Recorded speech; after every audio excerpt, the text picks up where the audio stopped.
안녕하세요. 김계입니다. 오늘은 조금 현실적인 이야기를 해보려고 합니다.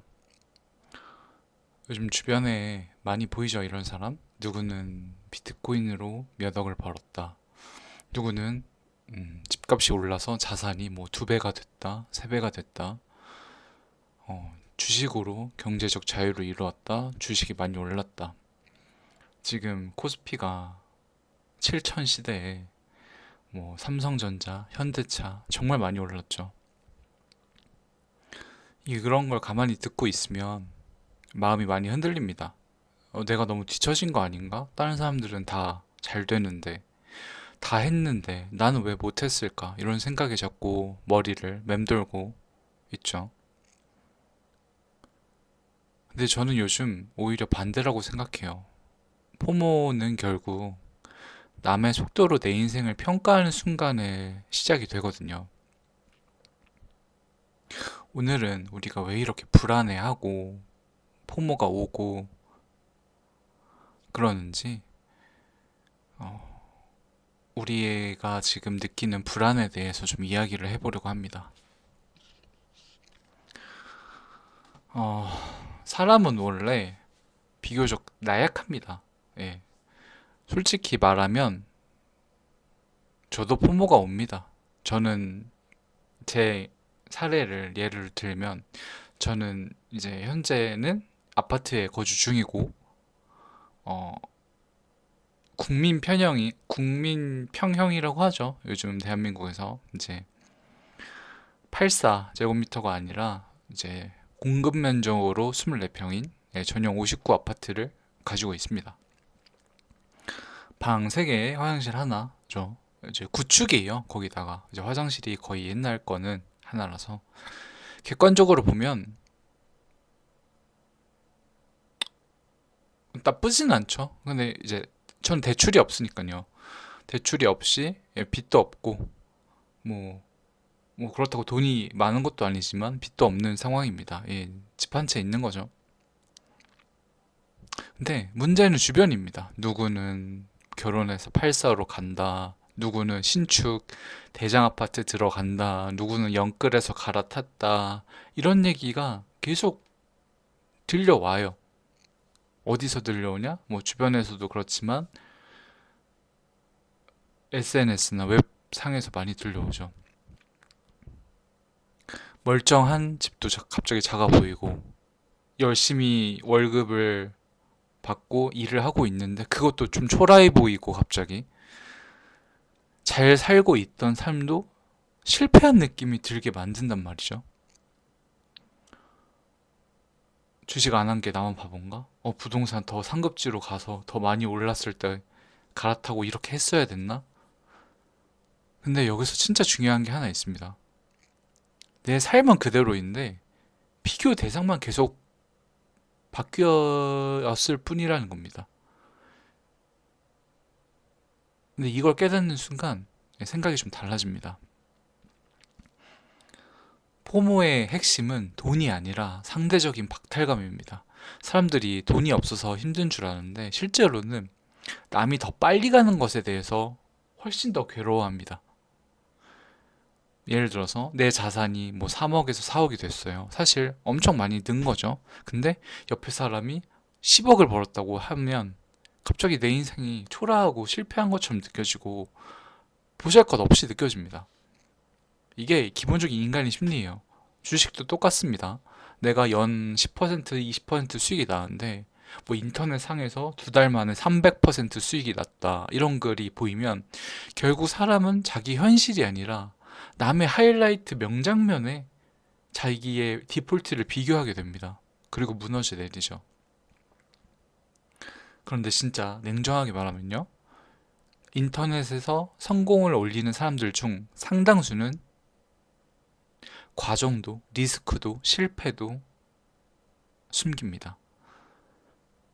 한 번 크게 벌었다고 해서 그 사람 인생 전체를 이긴 것도 아닌데 말이죠.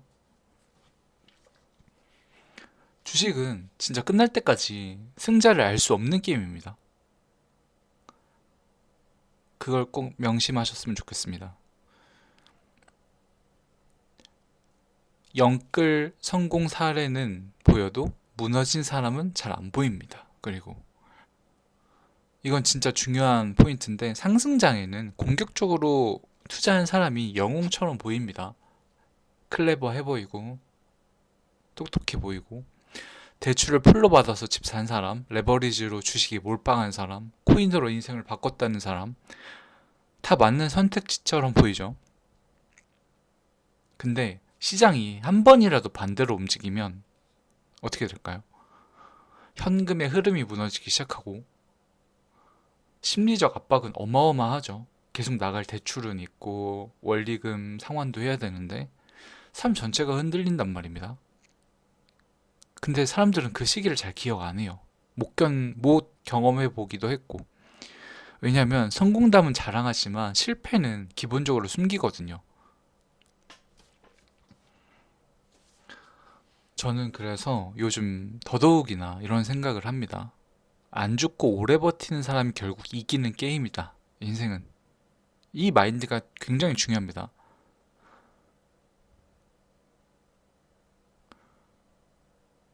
내가 가진 무부채는 생각보다 강력한 무기입니다. 저도 한동안 나도 좀 이사 가야 되나, 저 더 큰 집 가야 되나 이런 생각을 많이 했어요. 주식도 나 왜 삼성전자, 현대차 못 샀지 이런 생각도 했고요. 근데 냉정하게 현실을 보면 저는 안정감이라는 가장 큰 무기를 가지고 있잖아요. 저도 한동안 좀 후회를 했는데 그래도 대출 없이 내 집이 있고 이건 좀 제가 생각하기에 큰 무기라고 생각을 했어요. 경기가 흔들려도 저는 버틸 수 있고 직장이나 수입이 좀 흔들려도 무너지지 않고 또 저의 주식 투자 방식이 하락장이 와도 견딜 수 있는 방식으로 하고 뭐 큰 레버리지를 일으키지도 않고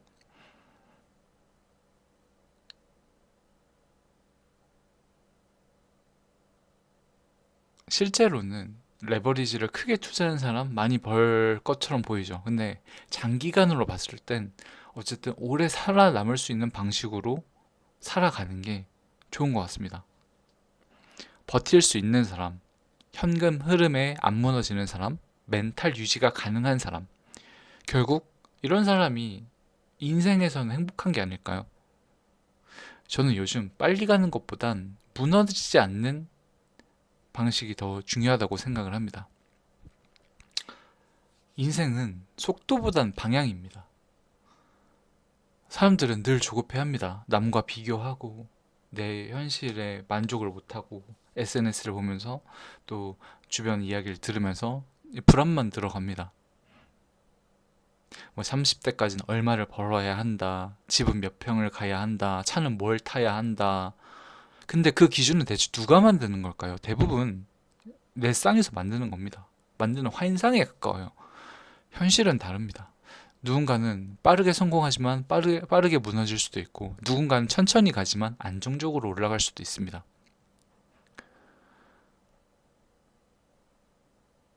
남들이 주식 투자를 한다고 해서 나도 꼭 할 필요가 없고, 남들이 큰 집을 가야 된다고 해서 나도 꼭 갈 필요가 없고, 남들이 좋은 차를 탄다고 해서 나도 굳이 그래야 될 필요가 없습니다.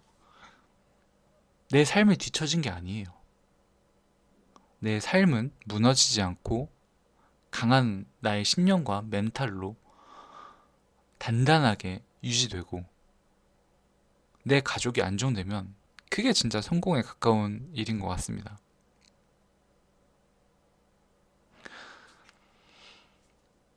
마무리하자면 요즘처럼 자산 이야기가 넘쳐나는 시대에는 가만히 있어도 불안해지는 시기가 맞습니다. 남들의 이야기를 쉽게 접할 수 있고요. 근데 남의 인생의 속도에 휘둘리기 시작하면 결국 평생 만족을 못하는 인생이 됩니다. 중요한 건 비교가 아니라 방향입니다. 조급해서 무너지는 사람들은 많아도 천천히 가서 망한 사람은 생각보다 별로 드뭅니다. 비교는 끝이 없고 이걸 깨달아야 한다고 생각을 해요.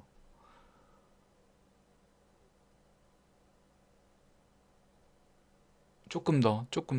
난 뭐 지방에 살면 서울에 살고 싶고 수도권에 살고 싶고 수도권에 살다 보면은 큰 평수에 살고 싶고 좀 큰 평수에 살다 보면 또 상급지로 가고 싶고 영원히 비교의 굴레에서 벗어날 수 없어요. 그 굴레를 끊어야만 진짜 행복이 찾아옵니다. 저는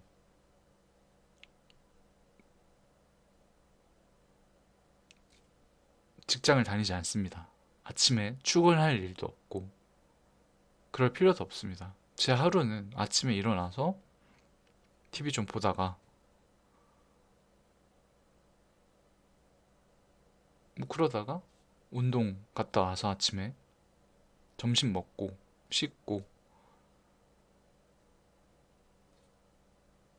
이렇게 유튜브 좀 찍고 뭐 다른 여러 가지 집에서 할 수 있는 잡무를 좀 하다가 주식도 조금 보고 그리고 좀 쉬다가 저녁 먹고 그게 저의 하루의 답니다.